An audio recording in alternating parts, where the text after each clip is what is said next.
Olá, tudo bem? Hoje é segunda-feira, 30 de setembro de 2024, terminando o terceiro trimestre do ano, edição 648 do 3 Minutos. Pergunta: a pessoa jurídica que realizar a atualização dos bens imóveis, conforme a autorização da Lei 14.973, recente Lei 14.973, essa empresa poderá registrar o valor na contabilidade, ou seja, ela poderá aumentar o ativo imobilizado e, em contrapartida, registrar isso no patrimônio líquido, em que conta a gente vai ter que ver depois, tá?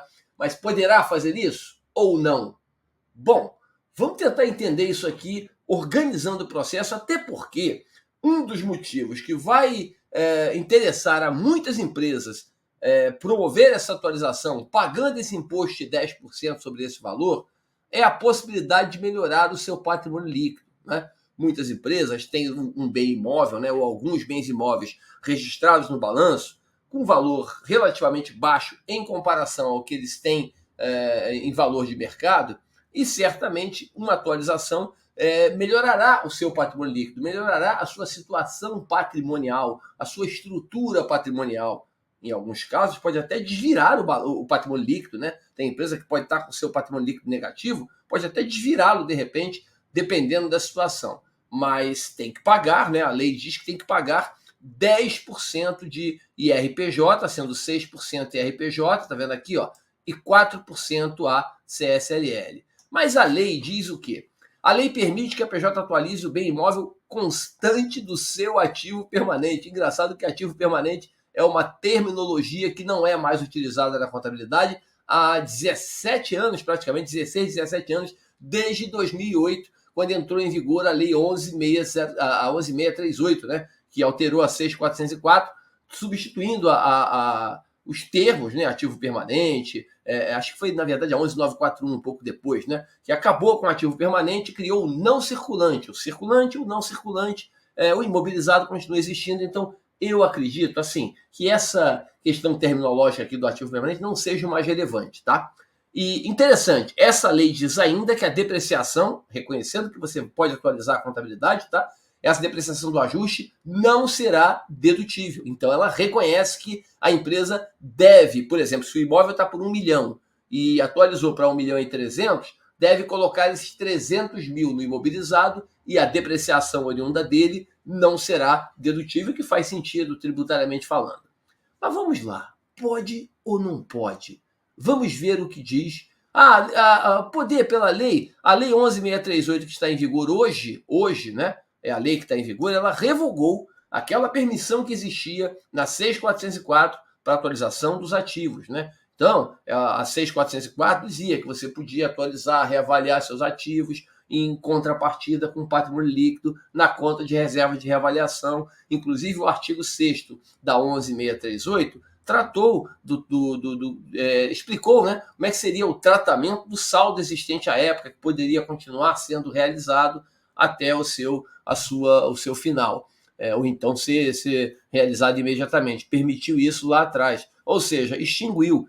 Mas a 14.973 reinseriu esse conceito de reavaliação. Vamos ver o que diz o CPC 27, que é o pronunciamento do ativo imobilizado. Diz lá no item 29, atenção, eu marquei destacado para você aqui, ó.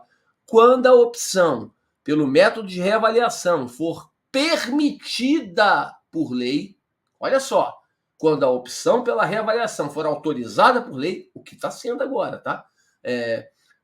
A empresa deve optar pelo método de custo, que é o item 30, como ela faz hoje, tá? Ou pelo método de reavaliação, que é o item 31, como a sua política contábil, e esse método deve ser aplicado, né, a uma classe inteira de ativos imobilizados.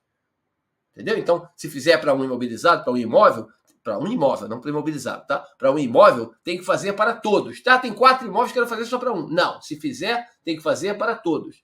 Agora vamos ver o que diz o item 31 do pronunciamento 27. Olha lá. Diz o item 31 do pronunciamento 27, do CPC do imobilizado, né?